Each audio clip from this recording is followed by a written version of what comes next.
Good evening. This is a regularly scheduled meeting of the village. Let me start again. Good evening. This is a regularly scheduled meeting of the Wilmette Zoning Board of Appeals. Ms. Roberts, will you please call the roll? Mr. Boyer. Here. Mr. Colang. Here. Mr. Robke. Here. Mr. Schneider. Here. Mr. Sturman. Here. Chairman Duffy. Chairman's present. Ladies and gentlemen, for those of you new to our proceedings, the purpose of this board is to hear evidence on applications for variances from our zoning ordinance and on applications for special use. Based upon the evidence we hear this evening, we will make a recommendation to the Village Board of Trustees as to whether the applications that come before us should be granted or denied. We will vote to recommend granting or denying each application for variation based on whether the application meets the standards of review set forth in Section 5.4.f of our village ordinance. Applications for special use will be considered based upon whether the standards of review set forth in Section 5.3.e of our village ordinance are met.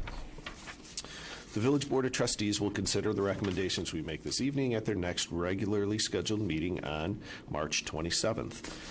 Our recommendations to the board are advisory only. The Village Board has the final say on all applications and will make its own determination as to whether to grant or deny them. The Village Board is not legally bound by our recommendations. There is one small exception to this rule. If this board makes a negative recommendation with respect to an application, in order for the Village Board of Trustees to approve that application, a supermajority of 5 village board members must vote to approve it, rather than a simple majority of 4. There's one other small peculiarity to our proceedings of which you should be aware. This board does not operate by majority vote. We operate instead by a tyranny of 4. In other words, no matter how many board members are present on a given evening, in order to get a positive recommendation from this board, an application must receive 4 affirmative votes. Ordinarily, this board consists of 7 members. Tonight, however, due to an absence, there are only 6 members present. Yes, 6 members present. Ms. Roberts, as Assistant Director of Community Development, sits with us tonight in an advisory capacity only and is not a voting member of the board. Please be aware, therefore, that a vote of 3 to 3 in favor of an application will technically go in the record as a negative recommendation with the legal effect that I have previously described. In recognition of this unusual feature of our procedure, when we do not have all members of the board present on a given evening, we give the applicants who are scheduled to come before us that night the option of requesting a continuance to the next available date on our schedule. The next available date for any applicant who would like to request a continuance this evening is March 21st. There is no penalty for asking for a continuance. No such request will be held against you when your case is eventually heard. If you wish to ask for a continuance, however, you must do so at the beginning of your presentation before making any substantive arguments as to the merits of your case. Please also be aware that if you request a continuance, there is no guarantee as to how many board members will be present on the evening to which your case is continued. The cases we shall hear this evening will be heard in the order set forth on the pre-printed agenda located on the table near the door where you first came in. When your case is called, please proceed to the podium, state your name and address, and tell us exactly why your application meets the standards of review that are applicable to it. Each member of this board is a longtime resident of the village and has visited your property during the past week. In addition, we have received from the village staff these green booklets containing all written information that you have submitted in support of your application, as well as any other correspondence the village has received. Accordingly, it is not necessary that you repeat what you have already stated in writing. Please just hit the high points with particular attention to why you believe your application meets the standards of review. After the applicant has had a chance to speak, we will open the podium to others who wish to speak either for or against the application. Everyone will be permitted to have their say, though we would ask that you keep your comments as short and to the point as possible. After we have heard all oral presentations, I will close the evidence, and the members of the board will discuss what they have heard and take a vote. Once the evidence is closed, no further testimony on an application may be offered. The only people entitled to speak during that part of the proceeding will be the members of the board. This meeting is a legal proceeding, and all testimony tonight must be given under oath. If you are here and planning to testify tonight, I would ask that you raise your right hand at this time and be sworn.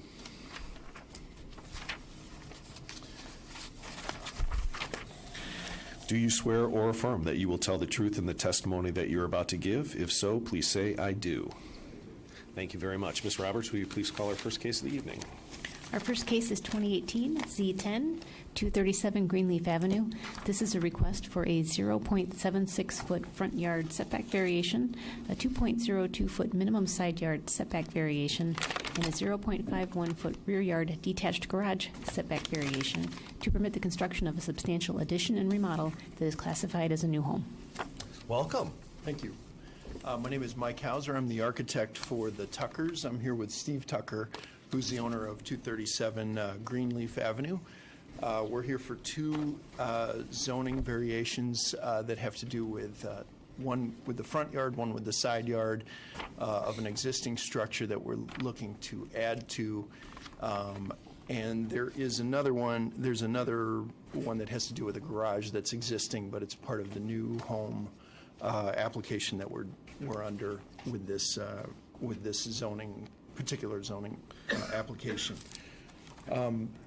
You know, we've spent a year or so, actually a couple years, with this project, looking at the floor plan, and I think we got those pretty quickly, but the elevations were very difficult on this house. What was required was for us to peel back a couple of the additions from previous decades and start over with some of the order that we could give it with roof lines, et cetera. Well, unfortunately, and that's what brings us here tonight, is we're doing work. We would be doing work on the east side. The front yard is, we're doing work in the front as well on that, but that variation is very minor. The one on the side yard is quite a bit closer, and I think we're here as opposed to administrative by a quarter of an inch, but that's what's required. We have notes from letters from both neighbors on either side. They've been informed of the project and they're giving their support. The homeowner has met with them and they've seen the plans. And otherwise, it's really a construction issue, and I'm sure you've heard those arguments many, many times. And I don't want to take up any more of your time. Thank you. Mr. Boyer, it Real looks like quick, you have a when was the question. house built originally? The house was built in the 20s, I believe. It would be part of the 20s expansion of most of these communities. And just to confirm, the addition is going over the existing foundation. That's correct. That's correct. So these are existing conditions, right? Are both the front and side yard setbacks existing? That's correct. Both of these yards, both of these walls are existing on the first floor and in the foundation. Right. And then, could you talk about what the structure that's being removed? Yeah, sure. You can see the elevations. There looks to be, well, on the first floor, there's a back porch that was enclosed over time. It has an odd roof on it that slopes into the second floor, which is sort of a makeshift gambrel roof to match somewhat of the front, but they've tried to adhere to the setback that was required of that east yard, so it's shifted over to the side. There is an elevation of it, and I think you can see from the just a simple elevation that it's very awkward, and it's in the roof lines. I would direct you to page A5, and it's drawing number 1. There's a short roof that So at the bottom of the page, correct me, it's 1.12, yes? the elevation is on A5. Which, at the bottom of the page, is that right? 1.12 down here? Oh, so, yes, I see. Okay. Yes, thank you. It seems like my guess, and this is all guesswork as to how this construction went over the last 50 years, but is that they've enclosed certain structures that were once open air. There was a porch that is now a mudroom, and the second floor cantilevers over that awkwardly, and the roof lines are really kind of a mess. There's been ice damming. There's been water issues in the house.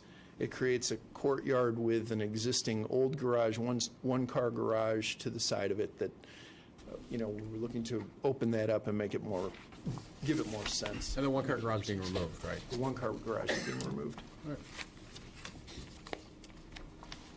All right, any other questions for our applicant? Nope. No. All right. Is there anybody in the audience that'd like to speak either for or against this case? Don't all rush up here. All right, I'm going to close the case, and I'm going to ask if there's a member of the board, Mr. Boyer, who would like to make this motion. In regards to case numbers 2018 Z10, I move to recommend granting a request for a 0.76-foot front yard setback variation, a 2.02-foot minimum side yard setback variation, and a 0.51-foot rear yard detached garage setback variation to permit the construction of a substantial addition and remodel that is classified as a new home at 237 Greenleaf Avenue in accordance with the plan submitted. Mr. Robke, your second. All right, Mr. Boyer, your motion. So there's three requests. Two of them have to do with the home. It's an older home built in the 20s. Original siding caused the request for the variance. The third one has to do with the siding of the garage. All of them are fairly, they are small requests. The largest one is that minimum side yard setback variation, but again, it has to do with the original siding of the home. I don't think there's going to be any detriment to the neighbors. I think there is a hardship here with a strict application of the codes. I think it meets all the other standards, and it's a sympathetic design and a good design, which works within the character of the neighborhood. I think it meets all the standards. Thank you. Mr. Robke? I agree with everything Mr. Boyer said, and also would add that the removal of the existing garage actually eliminates another potential variance request if it were new construction, because the removal of that garage was infringing on the side yard setback on the other side. Completely support it. Any other comments?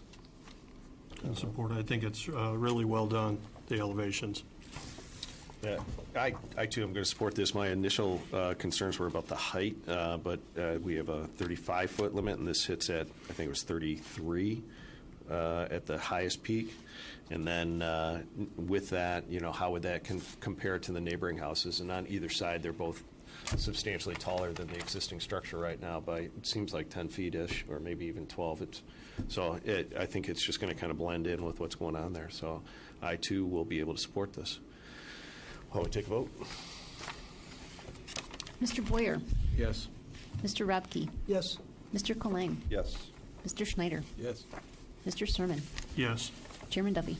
Chair votes aye as well. It's going to go as a positive recommendation of the Village Board. Village Board meeting was on the 27th, I think I said. So if you'd like to attend, probably should, but it'll be on the consent agenda unless someone removes it for discussion. Mr. Hauser, could you come up and just sign one of these for me and take the other one with you? And could I have somebody move for the chairman to prepare the report? I move to authorize the chairman to prepare the report and recommendation for the Zoning Board of Appeals for case number 2018-C-10. Second from Mr. Colling. Thank you. All in favor? Aye. Aye as well. Thank you.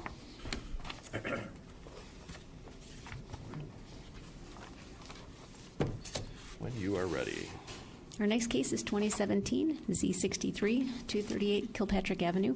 This is a revised request for a 587.21 square foot total floor area variation, a variation to exceed the first floor height limit, a 1.05 foot side yard setback variation, and a 2.99 foot combined side yard setback variation to permit the construction of a substantial addition and remodel that is classified as a new home. Okay, good evening. Welcome. Welcome. I'd like to have some tea for you. You seem like, an old friend now. You Sure, unfortunately yes. had to visit us so many times. Yes. Yes. Last time there was some questions about the drawing. There were some, misrepresentation, some calculations. So we addressed that to satisfaction of the village. We worked with Ms. Roberts. We answered all of the questions. And pretty much we have reduced the original size by about 200 square feet. Now we are asking for less than what is the current basement is. And then last time I explained that the current basement is really very humid over summer, it's not really usable. And then we are going to pretty much use the current foundation to keep the house and then do the remodeling. Okay. And I'm happy to answer any other questions that you may have. Do you have any questions for our applicant? I know we've seen this many times now, and But I think the one thing I noticed this time, maybe it was there before, a lot of the foundation of the, I guess it's the south and the east are being removed, right? To be able to allow for the new foundation and expansion. Yeah, we need to add a little, yes, not a lot, but yes. I mean, Like an we are not L-shaped going to piece. remove it, but we're going to add some new foundation, because yes, we are going to, Oh, okay. yeah, no, we keep the foundation, we just add more to, Oh, okay. It was identified as demolition on the plan, so that's what I thought. I don't think that's, I mean, our architect unfortunately is out of town, but are they're not taking any of it I, out. They're as just- far as I know, would be minimal. Uh-huh. Okay. Are there any other questions for our applicant on this new proposal, or actually, it's just it didn't get reduced any from the last presentation, did it? It did. Oh, Yeah, okay. when the numbers got sorted out, it made it a little smaller. Yeah, I mean, the numbers also, no, I mean, we worked, and the numbers are even actually less than the last time. All right. The drawings aren't any different. The new numbers make it. Yeah, we made plans it clear with Ms. Roberts that, yes, the numbers are smaller now. All right. Yes. All right. We have that straightened out. Any other questions for our applicant? No? Well, I thought we were going to maybe get a section through the building. Did you determine the height of that lower level? The, Well, last time the architect said he would have a section, cut through the building, or, I think he did. Yeah, it's not in here. We, Yeah, I didn't ask him for that either. I think it's 4 feet 4.1. It's not there, Ms. Roberts? It was not one of the things that requests that, not in your email. Right, right. I mean, we address everything was on Ms. Roberts' email.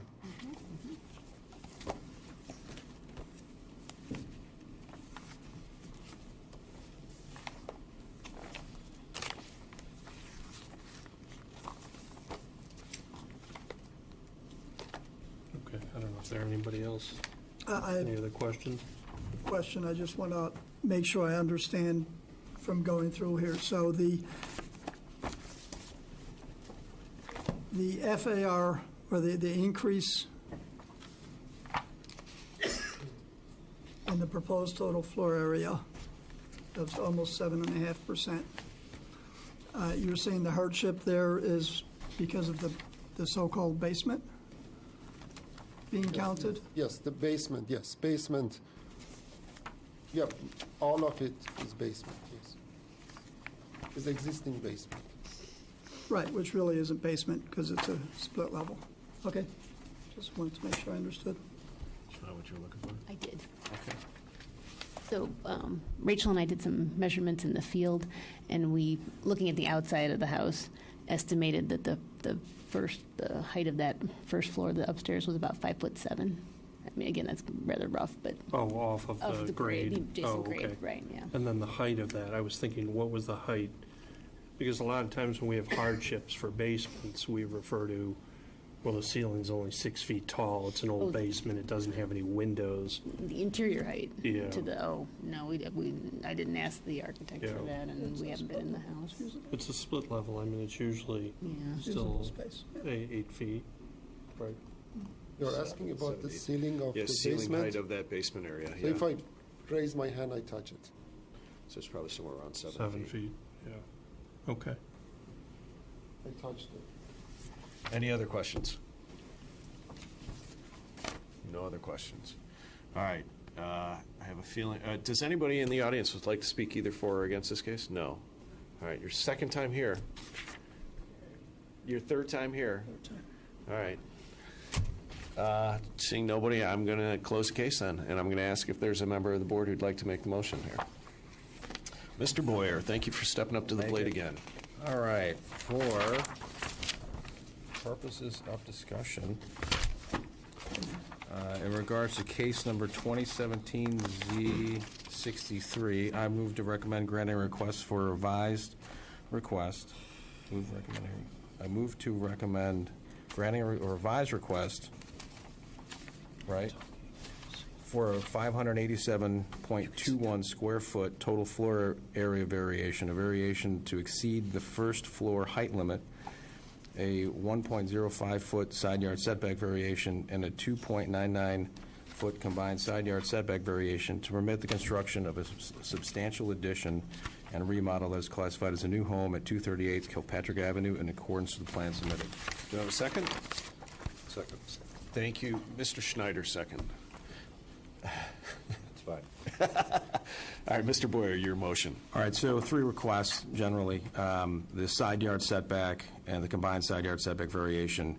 I'm sure, I assume everybody's not going to have that much of an issue with. I think our discussion is probably going to turn on the floor area and the issue of the basement that we had before. So I was in favor of the proposal the last meeting, and I'm still in favor of the proposal, especially in light of the numbers decreasing. There's a less of a request in this proposal. So I guess we can start talking about the basement. My feeling is this space isn't all that much different than someone that has an American Foursquare and has a finished basement underneath their house. This space to me is basement, even though there's only 5 steps down and it is a bi-level, and that's the way bi-levels were designed, as living space for a basement. But basements now are designed as living spaces. That's the way new construction homes are designed. That's what people are doing. They're using basements as living space. There's no other space underneath this area. This is a basement to me. Let's discuss. Well, Mr. Schneider, second. I don't have an issue with the side yard and the combined side yard, as well as I compliment reducing the impervious surface by moving the garage to the front and reducing the driveway area. That is all positive. I have a problem with declaring that that quote lower level, which causes the variation request in total floor area variation. I have a problem ignoring that as uninhabitable space, and the hardship that is requested, that we should declare that as uninhabitable, because you are essentially rebuilding your house, and you have all of the options available to design it in such a way to comply with the zoning code. And I just have a difficult time of supporting this, given that you have the option to do so by starting essentially from scratch. And so I have a difficult time supporting this. Okay. Mr. Robke. I object to the characterization as a basement. It's not a basement. If it was a basement, there wouldn't be an issue with FAR. If we're going to start to redefine the way that spaces are counted as a part of our responsibilities on the zoning board, then I think we're going beyond what we've been asked to do. I can't support the increase in FAR. Okay. Any other comments? I agree with Mr. Robke and Mr. Schneider. We've dealt with a lot of cases where they've been historic properties where the floor line might be, or the floor level might be higher. There's one on Lake that we did. But then the space below it didn't have windows, and it was less than 6 feet in height. And I believe with this one, with even a 7 foot high, and we discussed that the window sills in that lower level are at somewhere around 42 inches, which is almost standard height for windows. So I think it's an occupiable space. like Mr. Hopkins said, if they want to redefine, if the code wants to be rewritten, that's one thing, but I think this is going to be an issue that comes up when all those split levels are reviewed. And I think it is habitable space, and after looking at the plans, a large portion, an L shape, if you look at, see what sheet it is. You want to be from 118 to, that 118 starts at.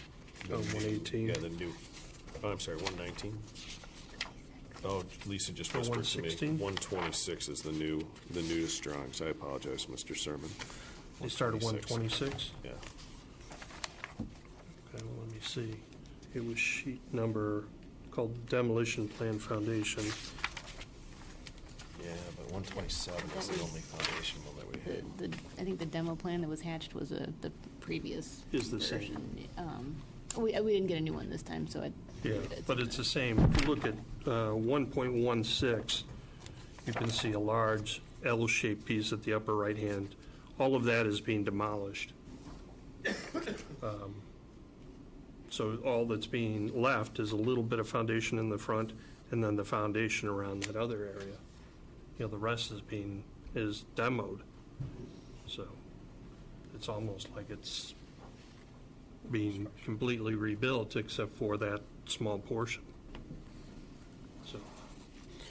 So what you're saying is because they're not taking out the front foundation wall and the foundation around that lower level, that rectangle, and they're keeping this one wall, and they're removing that, They're removing the, a what would that be? the majority of the house they're completely removing Yeah, and leaving just, that piece that they want to consider as not habitable. And, I mean, they could go back and just demo the rest of that and put a slab on grade and probably avoid all the different split level and everything else. Or they could tear the house down completely, put the exact house that he's asking for underneath a full basement, with a full basement underneath it. and, right? Yeah. So he could have the exact same house with a full basement, and he wouldn't need that variance. Depending upon the height, but The new that's where, house. yeah. So what he's being caught in here, We still got the first floor height limit. what he's, yeah. No, but- we're but talking what about Mike's- FAR. What Mr. Boyer's saying is, Right, but they're What if right. you took the whole thing down? right, and built Same them. house with a right. basement. And it would be new no FAR. construction, it'd be a different set of criteria that we'd be obligated to judge this by, but it's not. What So- if it was on a parcel of land twice as big? It's not. So what So it doesn't matter. I'm saying, along the lines of what Mr. Boyer's saying is, he's being caught because he's keeping this one section that causes the first floor to be too high. That's one of the variances. And then also this area is being counted against him in FAR. Now, if he was to build a brand-new house, he could have a basement under the entire thing and still have a very similar floor plan for the first and second floors, and yet have the entire basement, and it could be But you'd never livable have- space. But you'd never have windows at, Well, they'd be like 40 half inches. windows. Yeah, they'd be Yeah. half windows, but he'd have the footprint underneath there. Now, granted, one The of the rest of reasons. the house is on slab, right? There is no The other crawl. basement. Yeah, it's crawl, yeah. So there is no additional living space. So, I mean, really, we all know that new houses, 9-foot ceilings, 2 sump pumps, there Right, unbelievable bathrooms, right? in the but we know basements. that he's doing this because that. No, that no, wasn't- new construction. New construction Yeah. homes. I mean, Yeah. Yeah. The basements are living It area is living, now. it is Yeah. this new You get high construction homes, ceilings, you get. basements Sure. are designed Yeah. as living space. They just are, right? I think one of the questions, if you look at the either 1.28 or 1.29, could they have designed the addition, first floor and second floor, to have all of the spaces that they want in such a way that they do not incur this excess square footage? And I don't think it takes a genius to say, hey, we could do that by just contracting here and there or something. It is possible. There's nothing that constrains them to create an envelope that complies substantially with the zoning code. So you're saying that the 587 square feet that he's over in the FAR could be taken care of by maybe moving the back wall in, basically. Or Because, well, you or the can. sidewalls in, But you whatever. can, yeah, but you can't move the sidewall on the south end because he's got the 20 feet for the garage. There's the existing sidewall at the front and sidewalls on the west and north. So it'd have to be the rear wall, the east wall would have to come in order to accommodate this 500-foot change. And being that it's 2 stories, right, now, when they first came to us, the suggestion was made along those lines, and they brought it in a little bit, yes, Yes, some. And I can't, it's in our file, I don't recall off the top of my head what the change was, but they reduced the FAR request by bringing that rear wall in. I'm looking at this and I understand why the approach is being taken this way. There is a cost savings. Because it's a split level, they're not scraping the lot, they're keeping some of the foundation, they're keeping, something. They're not digging out for a full basement, they're not, so there's some cost savings here. And I am making the assumption that that's the motivation as to why they're doing it this way. My question I don't know that I have the answer, but that I struggle with is, there's a lot of split-level homes in the village, and as people want to put additions on, but they want to make it less of a split-level feel, they will be encountering some troubles like this. And how do we handle that? Are they being penalized because they were a split-level home? When if they had the ability or the want to scrape it and start all over, then they could have more home by having a full basement, as Mr. Boyers pointed out, under new construction. So is there something that we have, a gray area to play in with split-level homes because of their design? Or do we just say, oh, you're in a split-level home, I'm sorry, you've got to... I don't know, Lisa, have there ever been any, have there been any studies done on this, or did it come up when they reworked the zoning? No. No, we haven't really looked at it. No. Yeah. If you're going to take that approach that the split-level home's going to warrant, then we're going to have to really evaluate and say, what's the hardship that they need all this square footage? There's so many different ways point. to look at that, and we can hypothesize all day if it was new construction that it's not new construction, so I'm not sure the relevance. If it was new construction, there wouldn't be any request for zoning variances, which would be 4 less than I think we have in front of us right now. And they are all interrelated. So if they want to do new construction, that's not something that, if we don't like the fact that the basement with new construction is fully habitable and going to be high, then that's not our jurisdiction to go change those laws. And personally, I'd be happy to do that because My guess is agree, all but split this is what's levels are before not us. equal. So you may have some with higher ceilings and that are already built out as living space, a family room, or whatever. Here you have a 7-foot high ceiling, which is low. You wouldn't consider that typically habitable area. It's damp. It leaks in. It's a play area for the kids. Yeah, he could scrape it and build it, but at some point in time, finances dictate you do something different, which is what Why I is see it here. damp? It's not it's a percentage that we have granted in the past. I agree with Mr. Boyer. In this situation, first level, I look at this as a basement, and I'm willing to support this. So. All right, any more comments? I would just comment, we don't know the height of it, the ceiling. We just number said one. he can reach up and touch it. Yeah. So it can't be more than 7 feet. Right, and if it's, 7 feet. listen, I don't know it's about not to that. his advantage to say that it's 7 feet or lower. It's habitable space legally, so, okay. Okay. All right. Anything else that anybody wants to add? You give a section. No. All right, let's take a vote on this. Mr. Boyer, Yes. Mr. Schneider, No. Mr. Kling, Yes. Mr. Rabke, No. Mr. Sturman, No. Chairman Duffy. I can be Mr. Duffy, that's okay. I'm going to vote yes. So that's going to be 3-3. That's going to go as a negative recommendation, though, to the village board. All right, so the meeting is on the 27th of this month. I would recommend that you go to the meeting and have the discussion with them, all right?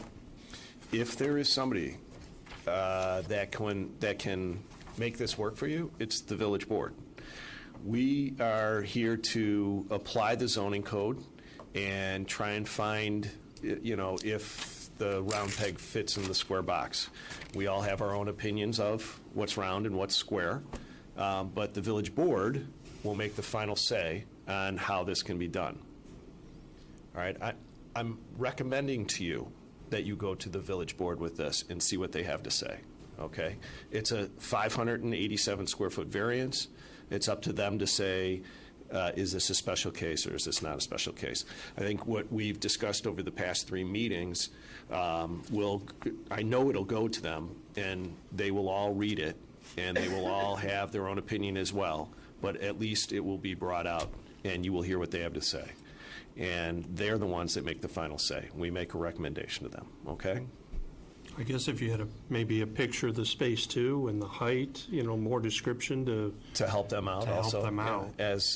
Because you've heard what we've had to say. The toss-up here is that 500 feet of that area that is basement or lower level, however, everybody looks at it. If you can show to them that it is, what you say it is, take some pictures, bring them in, bring some evidence to give them some concept, something to work with, all right? Okay, it's I understand. I wish you would have, if you told us before, I would have brought pictures. We answer everything Ms. Roberts asked in her email. Yes. The details, if you wanted picture. Well, what I'm suggesting you take that to the village board. Let them see what you are saying.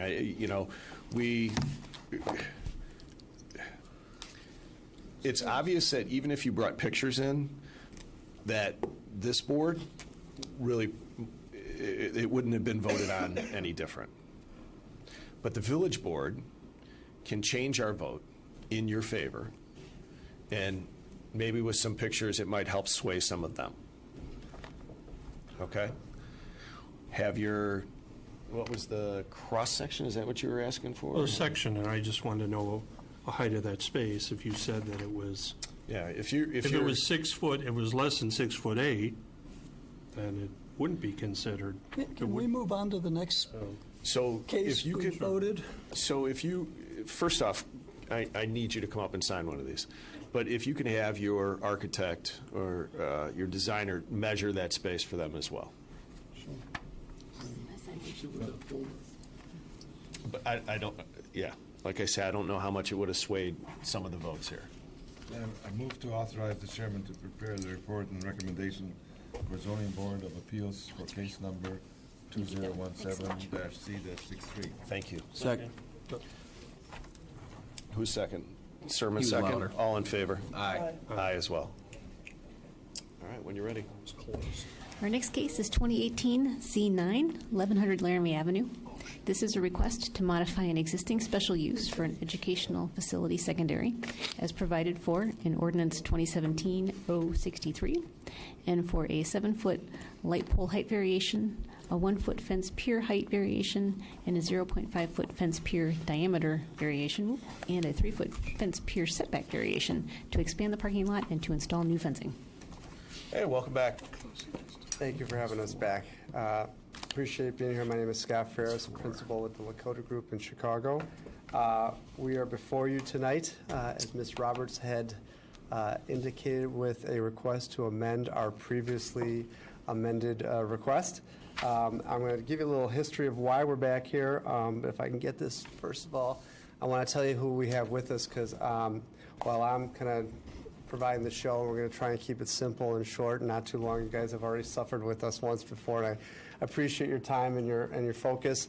Hal Frank, our land use attorney with MPS, Dennis Stonequist, Executive Vice President of Loyola, with us last time leading the charge with our team, Ram Raymond, our project manager with Ascent, Chris Mille from Terra Engineering, Tom Clune, Canon Design, Jess Pilon from my office, project manager on this, and Pierre Lemon from Kimley Horn, our traffic folks. So the whole team is here this evening. Hopefully, I think we've got a concise presentation for you. We've given you a copy of it, and we will not belabor any points that we don't need to. The genesis of why we're here is relatively simple. As we moved forward from the approval of yourselves and the village board in a positive manner with our approval for our Phase 1 plan, Loyola initiated Phase 1 detailed design and engineering. And in order to get into the details, the design team found ways that we can make our plan better.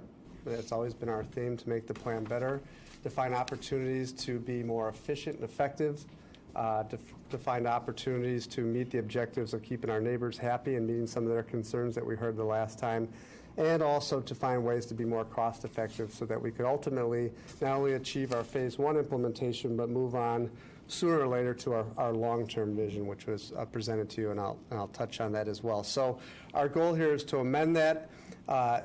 More importantly than any of that was our commitment in the process before and now of keeping an open dialogue with our neighbors. Very first thing we did when we said, hey, we've got some changes we're going to need to make, is we sat down with John Lisa, and we sat down with Mr. Weisberg from I would call him the neighborhood representative, and said, here's what we're going through. Want to make sure you're aware of all the issues. And had a very positive dialogue and have kept the chain of communication open throughout the entire process. This is a better plan. This plan in no way changes our commitment to the properties on the west side of Laramie. There are no intentions to change that. There are no discussions or changes relative to the enrollment cap revisions that were approved by the village board. And we are not changing our commitment to providing a constant monitoring and update of our traffic management plan. And Peter can talk to that a little bit as we move through the process. What we're seeking to modify, we highlighted the bullet points. Lisa hit them in terms of the technicalities with regards to variations in the components, but suffice it to say they're relatively simple. The plan will now, and I'm going to show you the plan in just a second, will now maintain the existing tennis court complex in its current location. However, we're going to be removing the two easternmost courts, so we're going from 10 courts to 8 courts, so that we can institute that drop-off lane that we'd always wanted to. In fact, we pick up some additional stacking and circulation as part of that. So we're maintaining the existing tennis courts, so we're obviously maintaining the existing tennis court fence and height and condition of that fence. There are no requests being made to change that. Those had been previously approved in the original special use permit. We're maintaining the existing north parking lot.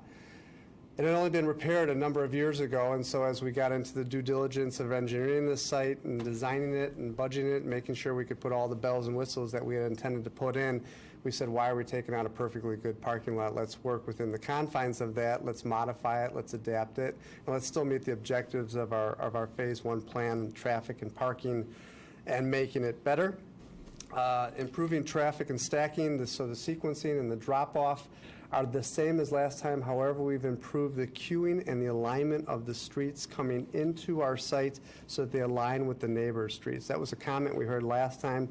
We weren't able to get them aligned. We've got them aligned in this scenario, so we're making that better at both Walnut and Forest. We are increasing the campus parking in Phase 1, so we're not taking away. We're actually adding some additional parking in this scheme. We are also reducing the overall site impervious area, and that's a big plus from the standpoint of managing our stormwater. We're able to adapt our stormwater. You'll see a changed plan, but still meeting all of the standards of the village and MWRD, but we've added green space back into the plan. And green space is an important area, which is the southern end of our site. There's about 85 lineal feet of additional depth of green space coming off of Lake Street. and we're providing for the same, but we believe safer crossings along Laramie. So we're hitting all the points that we had always intended to do. To illustrate that briefly, just quickly, our old master plan, when we speak to master plan, we talk about the overall vision that we had, that we went through the exercise for the Loyola Ford 2025 plan, and that looked at a more robust vision for expansion of the campus, which included the theater building or the performing arts building, a small building to the north along Illinois, additional parking to the north end of the campus, perhaps some improvements to the internal operations of the commons or some STEM structural classes within the north end of the campus, our natatorium, and then obviously the changes on the left indicate that we originally were going to move the tennis court south and have two side-by-side parking lots that started from the middle of campus working their way south parallel and adjacent to the track and field area. The new scheme, the new global scheme that's on the right, identifies that we're keeping the existing tennis court where it is. That's the exact location, and we've taken those two easternmost tennis courts out to allow for our drop-off and circulation and stacking lane. So now you will have parking on both ends or both sides of that of that tennis court facility. The Phase 1 plan, more important to our conversation tonight and what we're really seeking your review and approval on, to the changes that are being requested. The approved plan, again, shows the tennis court moved in the first plan to the south, and in our new plan, it's moved or kept in its same location.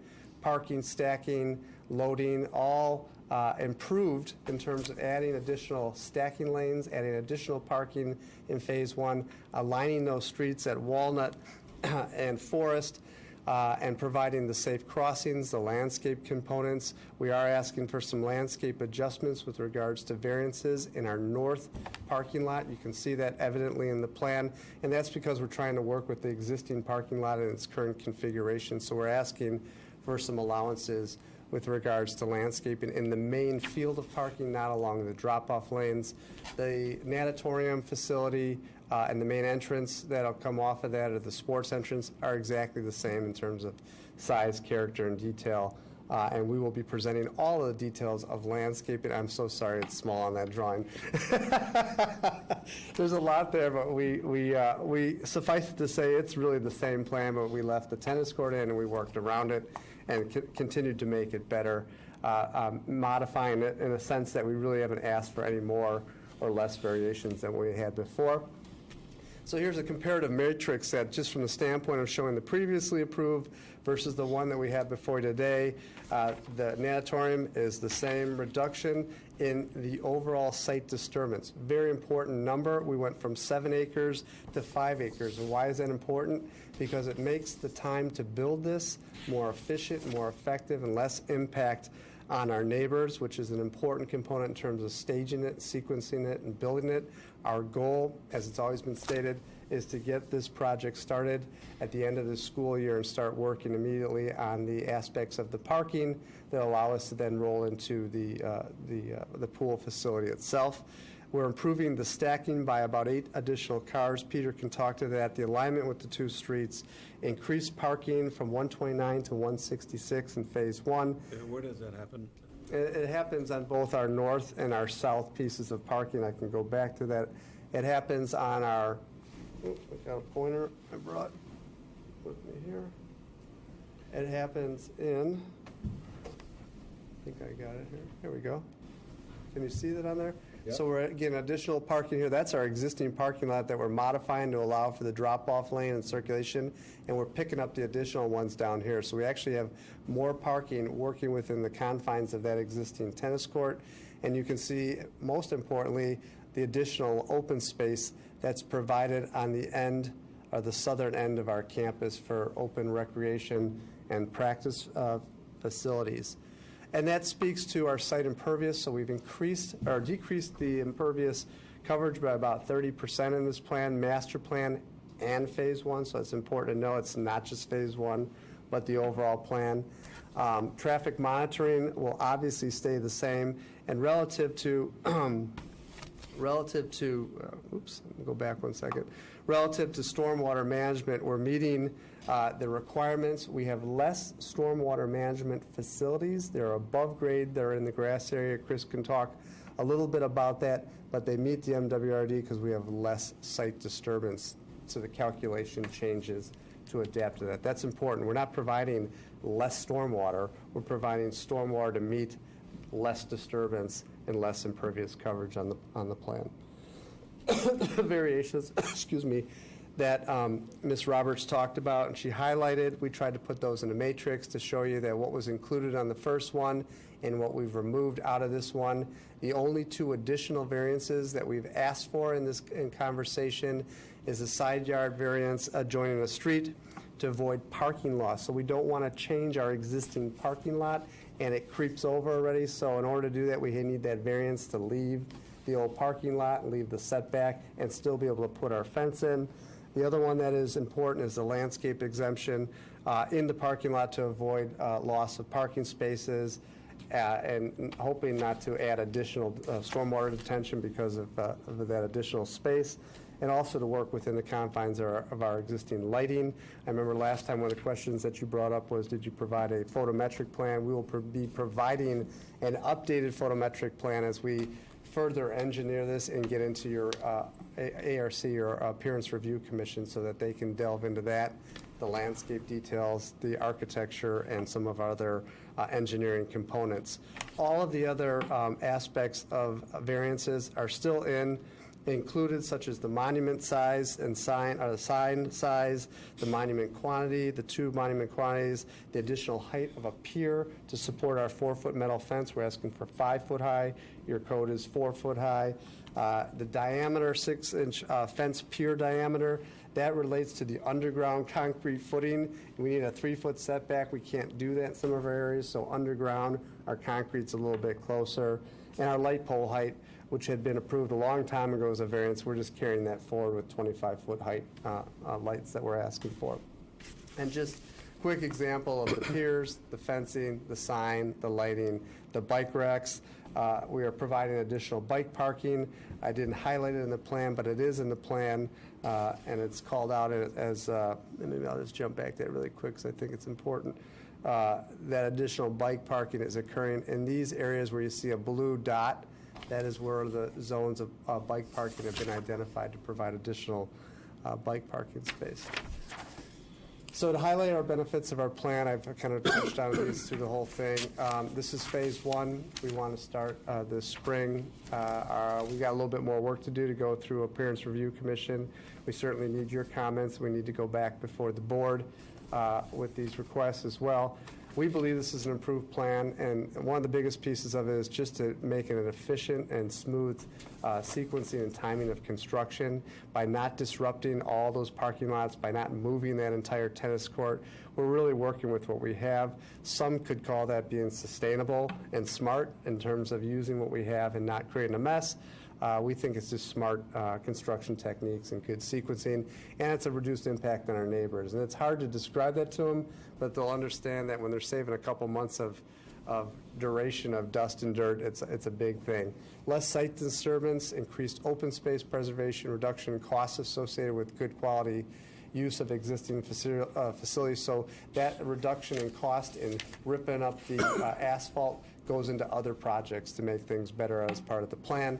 Obviously, we're going to comply with all the MWRD stormwater requirements. We've increased drop-off and stacking, pickup opportunities on campus, nothing off campus.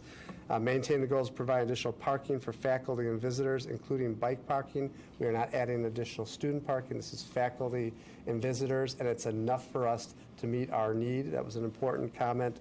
I think that was in the staff notes from Ms. Roberts, that we are providing the parking that we need in this plan and in the future plan.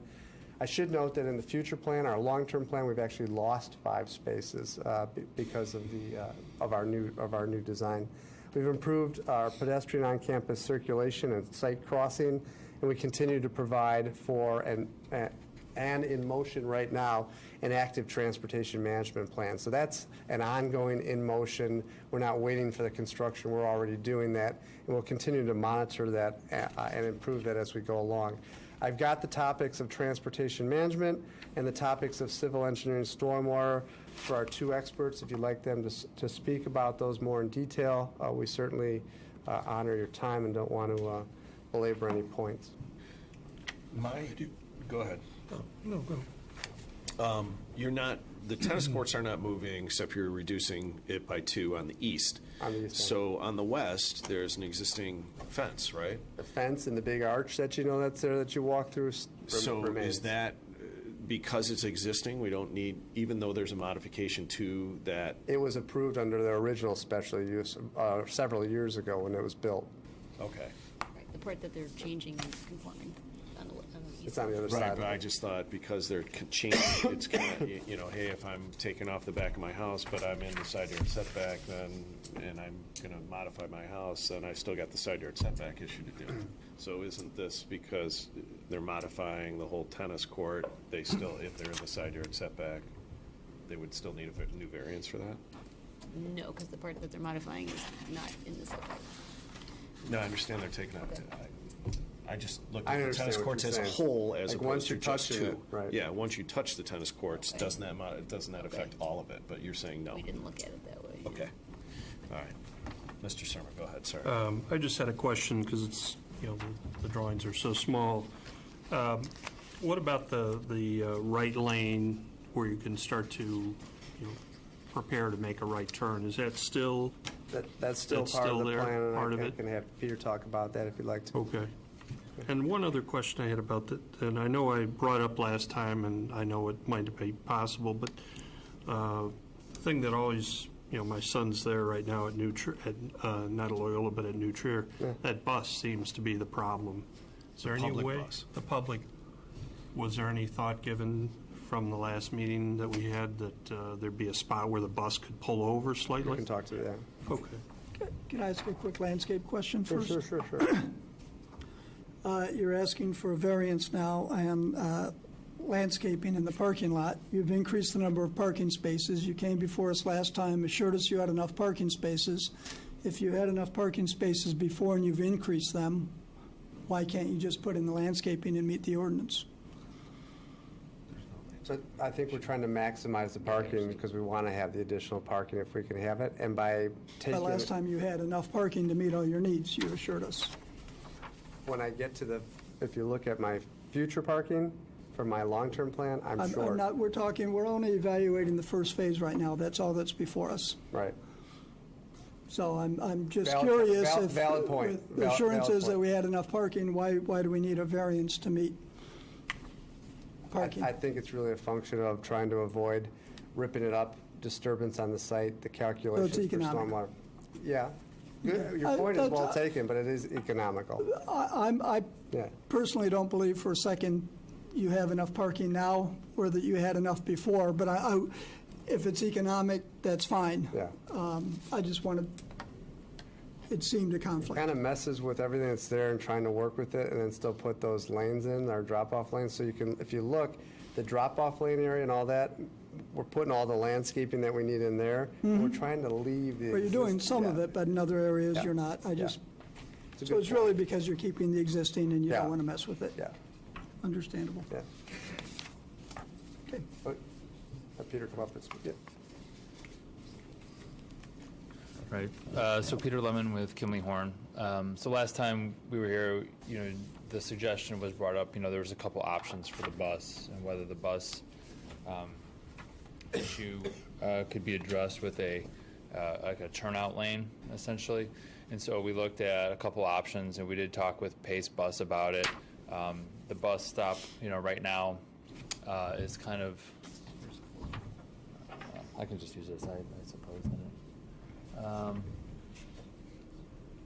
Let's see. Okay, where are we at here? Yep. So the bus stop right now is kind of in this area. We talked about the idea, possibility of moving it up to here.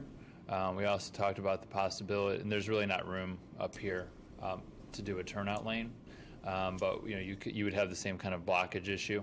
And then we talked about the possibility of moving it south down to here, and in this area possibly creating a turnout lane. The impact of the turnout lane is there's enough length, but there's not really a lot of width. We'd have to start impacting the sidewalk and the trees and stuff that are there. So I think that is a possibility in the future going forward. But one of the reasons why we may not necessarily have to deal with that now is because of the current circulation pattern. Right now, everyone, when they come to drop off, they come up north on Laramie past where the bus stops to let people off, and then they enter in. Whereas the new plan, most people that are dropping off are going to be coming in at the south end and not even conflicting with the bus. So we won't have nearly the same number of cars coming up behind a bus when it stops. They'll be peeling off beforehand. But as part of the ongoing kind of traffic management and monitoring, that's one of the issues we want to look at and see, does that solve the problem, or do we still have that problem, in which case we can come back and try to see, does it turn out make sense, and do we modify the sidewalk and that sort of thing. Okay. Yep. I have a number of questions for you. How does adding an extra curb cut, entry, exit, how does that help traffic on Laramie? I see how it helps you get people in and out, but how does that help the neighborhood and the traffic in general? Well, it's really a function of getting people out earlier. So one of it is getting people off of Laramie earlier onto the site. When you have the No, I'm worried about exiting. you're exiting the same place. So the driveway that's on the south end You have is an an extra entrance opening only. now. You have 6 Right. ways in and out now. You had 5 before. Right. And during the pickup period, this driveway here that's north of the tennis courts would actually be closed off. So you're still. Are any of these going to be a no left turn? I mean, one of the issues that I've experienced many times is if you're coming from the north on Laramie, when people are exiting, you've got people, I know, trying to move people along, but it can take me 10 minutes because I'll get stopped 4 or 5 times while people are exiting. Right. You know, it's a great plan to get people off the property, which you need to do. I understand that, but it can be a major disruption because there's just no way to coordinate when they let people in and out with Sure. somebody coming down the street. So now there's one more opportunity for that. So you still have the same number of opportunities to exit because we would actually in effect, while there's physically 6 driveways, during the evening or the dismissal, you only have 5 because one is closed off. And so when you would still be exiting at the same places. Is the one closest to Lake Street going to be That's entrance only. entrance only? Yep. Okay. So that's basically people coming in from the north or south and entering in. They're not exiting out in that location. Coming from the north or south, so they'll be able to turn Left from into it. left onto it. Yes. Right. Looks like on one of your sheets that they're really, on Laramie, there are only two driveways that you exit on. Right. You'd be exiting back out onto this location here. That's the main exit. So, And then one and then right this below one the here would tennis actually be courts. closed. This one would be closed off during the dismissal period. But there's nothing about the I have- design that No, so you'd still prevents me from exiting. It's just the striping no. and the way you're showing it now. Yes, so this one is always striping, and then we would also, you could have traffic management in terms of closing this part off, but that's part of it is the active management of personnel managing the different driveways. Yeah. We've already, this school year, started working with Loyola and defining kind of rules of the road, I guess, for some of the active management folks. You're right. It's they can try to stop traffic and let people out, but I think we have to give some preference to people who are already on Laramie. So we've started identifying places of, letting people, like for example, today when you want to, it's hard to say because the driveway's not really there. If you wanted to come out at this location now, you would, what's been happening in the past was that someone would stop traffic, people would pull out of the student lot, and they would start to then fill up that gap between the signal and the driveway. So what we've instead done is we said, okay, let's wait till the traffic on Laramie already fills up that gap, and don't let students out until the back of the queue is much closer. So They're trying to it's going to learn take from longer that to and get out of train the everybody. student parking Sure. lot as opposed to what it has been. How does lining up the ingress egress points from the Loyola property with the cross streets How does provide that a help? benefit? Isn't our goal to keep traffic off those cross streets? You could always have, in the past, turned and say, turn on Laramie and then turn onto the street. So there was nothing that ever would prohibit you from cutting, going like this across. The benefit of lining driveways or minor streets up across one another is really the turns. So the left turns. So when you have an offset, when you're lined up, your turns are like this, right? When you're offset and say one driveway is here and the other driveway is like say here, people coming up want to turn left here are in the same place that someone here wants to turn. So like I want to turn left there, but there's someone who wants to turn here in the same spot. So when you line them up, you avoid that kind of overlap, which in the previous plan we really had a hard time trying to do because it would have been put in driveways right through the middle of parking lots as opposed to kind of on the extents of them. One of the things we talked about when you guys were here last time, a question that I had asked, and I believe that it was relayed that you guys intended to do that, was that a traffic management plan to a certain extent had to be a living document to get feedback from the neighborhood and everything. Correct. This really makes some big changes, maybe better, maybe worse. I accept some of your explanations. Sounds like it could help in several ways, and certainly helps you on the property, which I think benefits. What sort of discussion has there been with the community? Have there been any community meetings that they understand what's happening with this to share that feedback? In terms of this plan with the community? Yes, in terms of a plan that has really, to me, on the surface, seems to change ingress and egress from the property and could affect traffic in different ways. Yeah, let me describe it. So, as I mentioned early on, very, very early on when we realized that we were going to make a change, talked to staff, and Hal and I visited with Mr. Weisberg, who is really the representative for the neighborhood from a voice standpoint. And we made it, we had a nice couple-hour discussion. He indicated he saw nothing in here that was of any major change that would have impact on the community. And at numerous points throughout the process of developing these plans, submitting these plans, we maintained a constant contact that said, if you want us to meet with the neighbors, open house, whatever you want, we're happy to do it.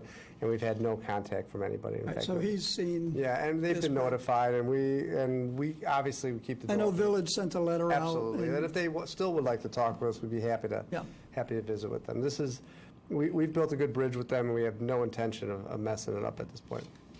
Next one. Those are my traffic questions. Can I just add one other thing that might be helpful? Clarify, the ordinance that was adopted by the village finally, it contained at the request of a number of trustees, and it was the topic of a lot of discussion, lengthy, detailed provisions that called for the look back at traffic conditions after the work was completed and at the discretion of the village, hiring their own traffic consultant and then making suggestions for modifications to the traffic management plan, which goes to Scott's comments about how this is an always evolving, reviewed document. Yeah, I'm well aware that that was in there. Thank you for reminding us all. All right, what other questions we have? I do have a question about stormwater management. Does anybody have any questions about landscaping or about traffic right now before we move away? I don't. No.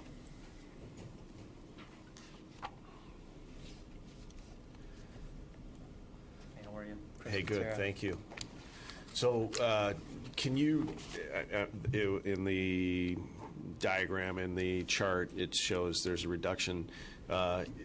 So where does this reduction come from? Because it seems like the change of the surface coverage, the impervious surface, doesn't significantly change.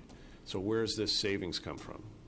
It does change quite a bit, actually. I mean, maybe not significant, but enough that the disturbed area, so MWRD, basically by code requirements, you calculate detention based on what you disturb, so what the limits of your construction are. That's really what it's based on. So that is where you're seeing the difference. So the green space to the south, and more green space. Well, the green space to the south. How much does that change? Because in the diagrams, it doesn't. I mean, I can't tell. Let's say it's about maybe another 85 feet of green space on that southern parcel. south Of the linear, parking lot. like a long Linear, yeah. Yeah. Yep. All right, so about 85 feet by the width, times the width. So now with the new design, you don't have to use the existing parking lot as part of the calculation. That's correct. That's, okay. That's exactly it, yeah. Or the tennis courts. Or yeah. the tennis The courts. tennis court was a large impervious area that was previously basically disturbed. It was completely removed Right. and relocated. All right, so now the question rises, you know, the neighbors had, I don't know, there's some concerns about water there. There's concerns about water everywhere, but is there, with this change, what is the attention to water management on the existing structure, so the tennis courts in that parking lot? Is there going to be, because you're removing 2 tennis courts, is there going to be any drainage change in a plan right there? Or we're just saying, okay, that's fine because it's existing, and we only have to address this? Because there's still water runoff from the existing spaces. Absolutely. No, it's a good question. The tennis courts, for example, they actually drain into this new basin. So we're capturing that water. It's all staying on site. None of this water is like running off into Laramie or the right So of way. in the original proposal there to the south of the property, there was going to be some underwater or underground detention or retention of the, is the volume changing of that underground retention area? The underground, the total volume that was being provided previously is changing because, as we discussed, the impervious surfaces have changed, and the volume that's required is different in the new plan than what it was previously. Because you don't have to count the tennis court and the other As parking it's lot. undisturbed. Yeah, it's undisturbed. All right. So they had large, oversized piping, basically, I think was previously Yeah. proposed.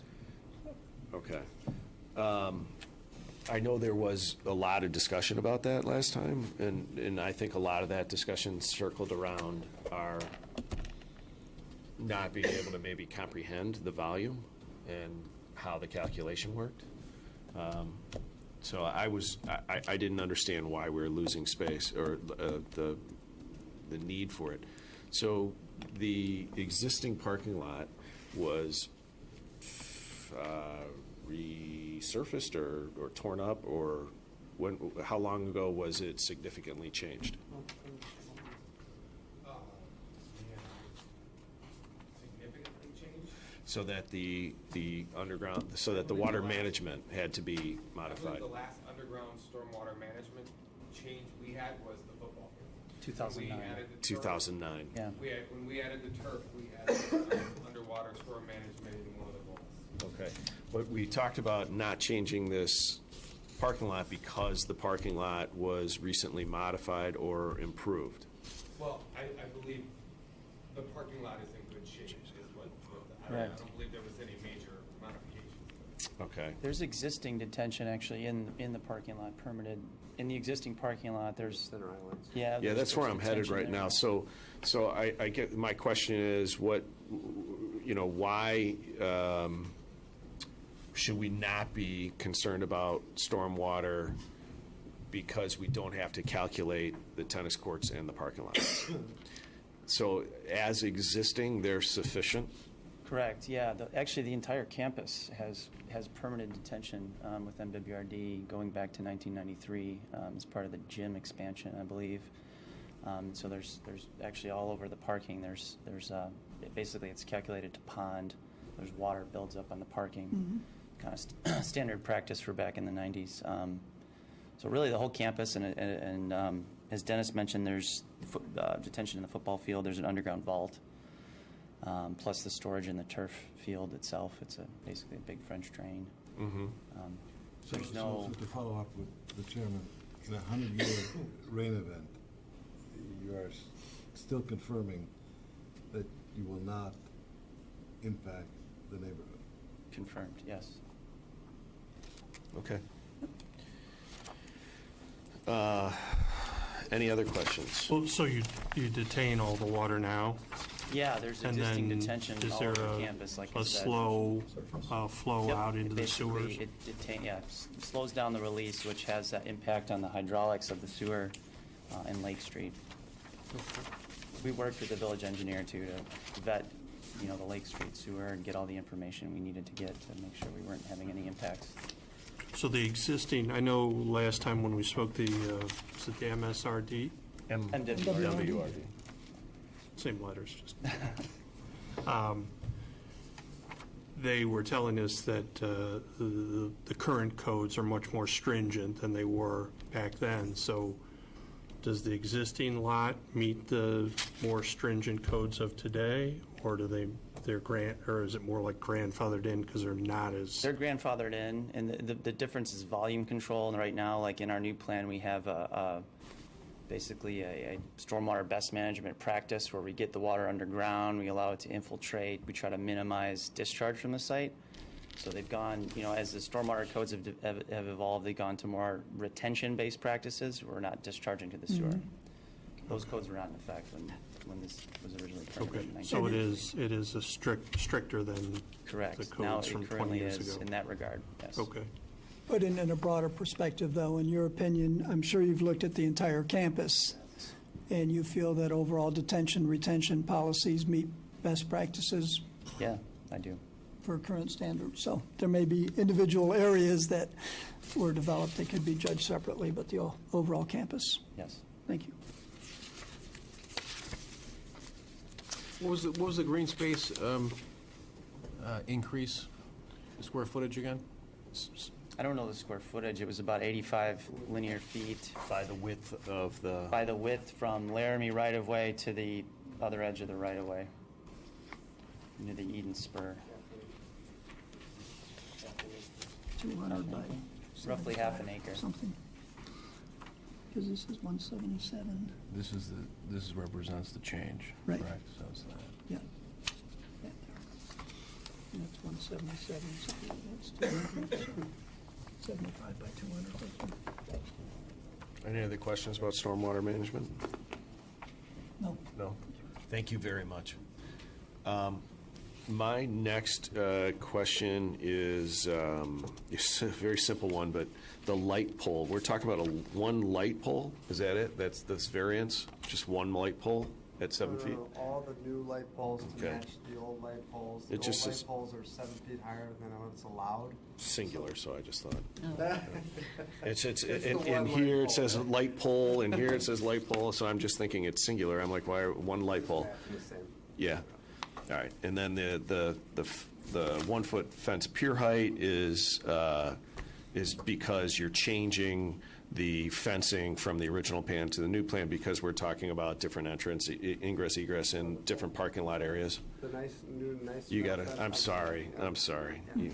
The nice metal fence that we're putting up, the Yes. 4 foot high metal fence, because keep everybody from running across the street wherever. There we Right. go. That- If you put the fence height at 4 feet, the same height looks stupid. So it's a design thing. You want the pier to always be higher than the fence that comes into it. But wasn't that in the plan before? It was. We had asked for it before, and we're asking for it again. And the reason you have to ask for it again is because it's a new design? Because the fence is now along the existing parking lot is different. Closer than- because yeah. Right, it's a new. Thank you. Yeah. Yeah. Okay. All right. Okay, the others I've got. All right, any other questions about this application? One last question. Follow up on my earlier about landscape ordinance. Roughly, how many parking spaces would you have to give up to meet landscape ordinance in the parking lot, do you think? It was 1 for 20, is that what our thing was? You'd have to lose, I would say, 20 parking spaces along Laramie. You have to take out the entire. So 20 spaces along Laramie. Because of the buffer. The buffer, yeah. So it's more than just the. Plus the interior. Plus What the about just the interior? Interiors, you need 1 for every 20 spaces, I think it is, so I don't know, I can't Yeah, I remember. think the buffer is sort of part of that setback, which we're. Say it's 40 cars, 30 cars, 30 to 40 cars. Okay. That's a pretty significant impact. Okay, any other questions? No. We're all done? Wow. Thank you. Thank you, guys, appreciate it. Is there anybody in the audience who would like to speak either for or against this case? Please come up.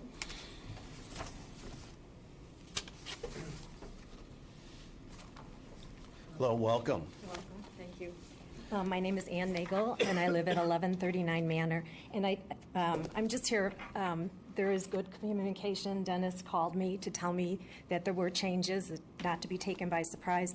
But I do have a couple questions about stormwater, and Sure. I'm sorry if this is not the place to ask. No, but, absolutely is. As he explained it to me, that they ran into a problem. So the tennis courts were going to move, and the engineers found that, in fact, the water table was very high. It was only 7 feet below ground. So you can't build what Manford had wanted to do, a detention facility that would increase stormwater collection by about 150%. So that couldn't be done because the water table would just run into the detention. So I think maybe that's why some plans have changed, but that detention facility was going to work also for Phase 2. It was going to be big enough that what they were talking about was extensive building out on Phase 2, that this would solve that problem. Currently, Terra doesn't have plans set for Phase 2, and I just would ask you to consider maybe looking at that now. You know, this is something across the village, but maybe if we could just take that proactive step to say, what's the next step, so if there's a problem, we know it in advance. So those were just my thoughts tonight. Okay. So I need you to come back up and address her questions. Yes. Thank you very much. Thank you. So I think I heard 2 questions there. One Yes. was, why did we change it, I guess, from the previously designed detention basin? Yes, groundwater is high in the site. So basically, we're taking the volume and just pushing it up in the soil horizon a little higher so we can maintain separation from groundwater. There's code requirements for that. MWRD requires a 2-foot separation from the bottom of our stormwater detention basin. There's constructability issues, as you know, you may have heard with groundwater and dewatering and all these things. It causes issues. So that was a driving factor in the design. The other issue about Phase 2, I mean, we're well aware of the code for that, and we have to address stormwater as that comes along. And you're right, in the initial plan there was an opportunity to expand the detention basin. We will basically have to master plan stormwater at that time of that project, and look at what we have in the basin we've designed now as extra volume potentially, and then add more volume to meet the code requirement for the disturbed area of that project.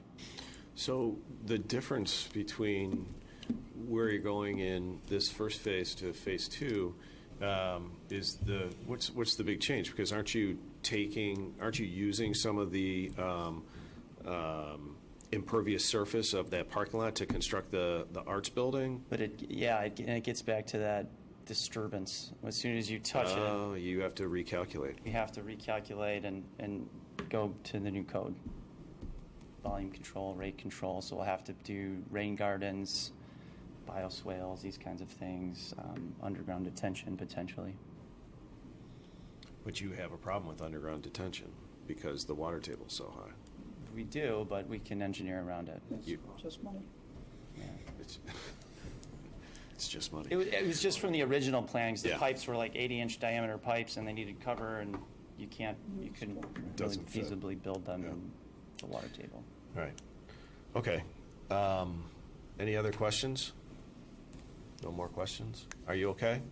The only other thing that changes is the detention.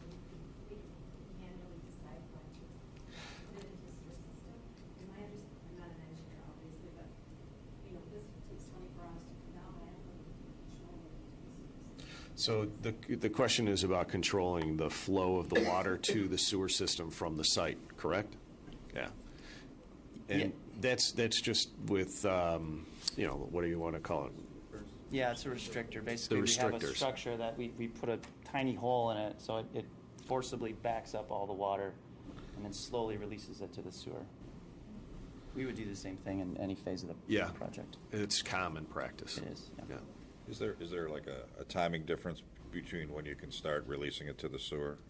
I know the MWRD with some of these, like with golf courses, for instance, you know, ponds fill up and you keep it there until a certain period of time, and then it starts releasing after No, it starts releasing. I mean, the release changes as the head builds up. Basically, the more water pressure forces water out of that little hole faster, depending on how much builds up. So there will be some water that basically stays on site in that initial first flush of a rainstorm, because we have like perforated piping and gravel. We have like this an under drain system.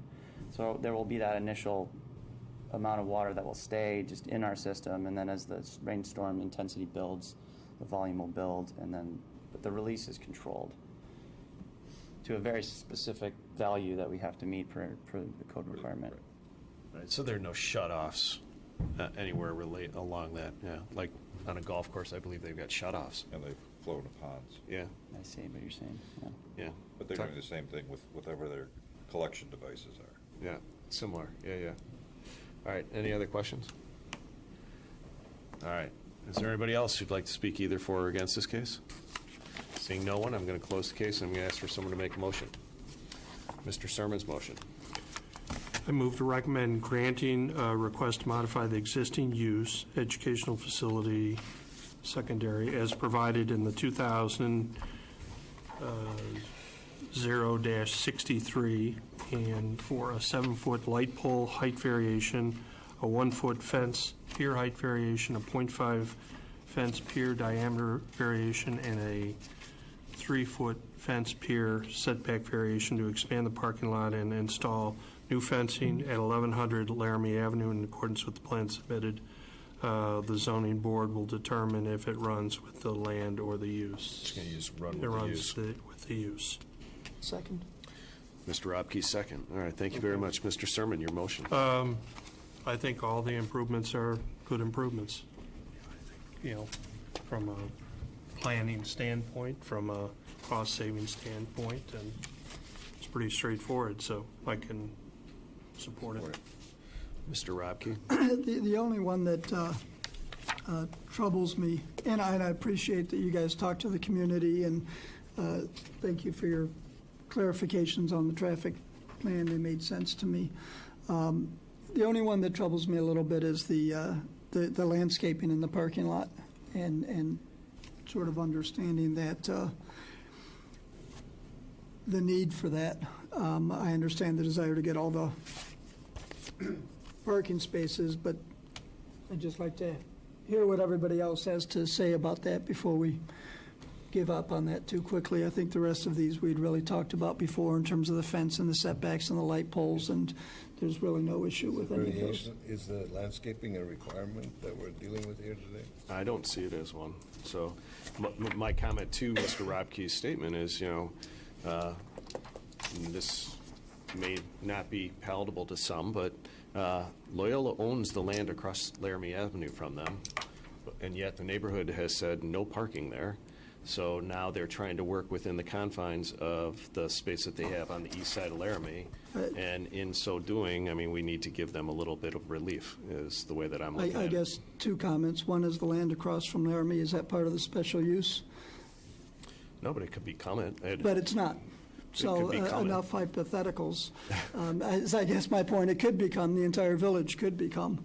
You exaggerate, yeah, you can It could. make anything look. I'm going by their requested variations, which says that they've added a request for a landscape island exception. That's the documentation that they've submitted. So are they asking for a variance there, or are they not?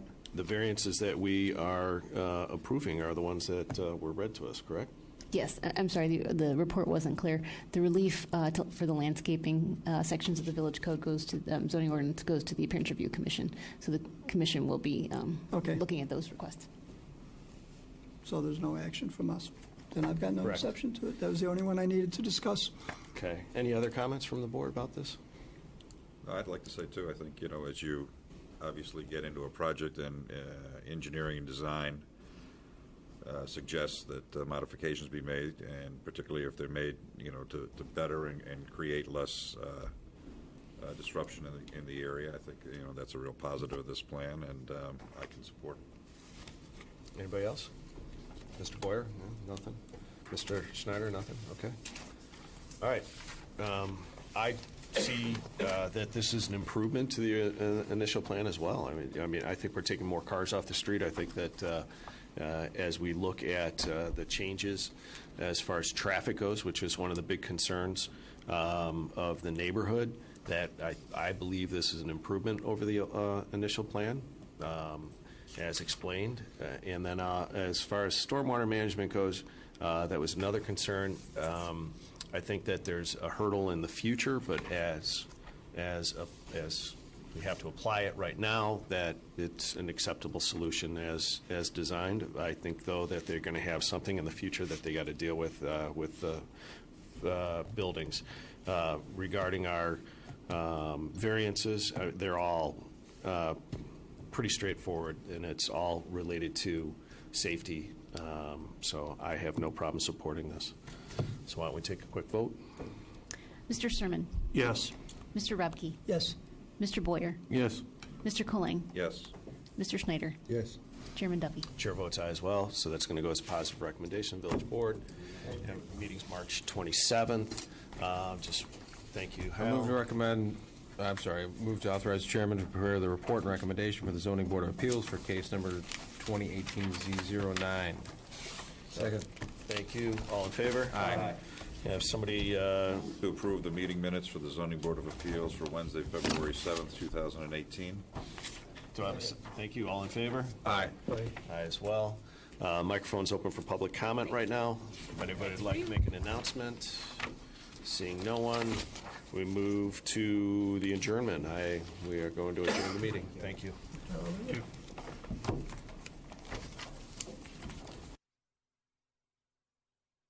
Total Info, dailies.